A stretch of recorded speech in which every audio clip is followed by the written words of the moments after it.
September 10న Sonam Wangchuk, లే apex body, Kargil democratic alliance వీళ్ళందరూ కూర్చొని 35 days హంగర్ స్ట్రైక్ స్టార్ట్ చేద్దాము అని కూర్చున్నారు. సో సెప్టెంబర్ 10 నుంచి సెప్టెంబర్ 24 వరకు ఎటువంటి ఇబ్బంది లేదు అండ్ ఇక్కడ పీస్ఫుల్గా ప్రొటెస్ట్లు అనేది జరుగుతుంది.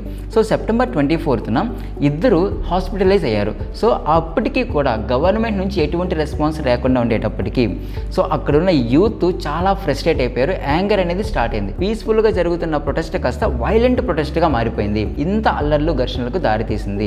సో ఇక్కడ గవర్నమెంట్ ఏం చెప్తుందంటే సోనం వాంగ్చుక్ అనే ఆ వ్యక్తి అక్కడున్న ప్రజలని, అక్కడున్న యూత్ని ప్రోయాక్టివ్ స్టేట్మెంట్స్తో రెచ్చగొట్టాడు, అక్కడున్న యూత్ని రెచ్చగొట్టాడు.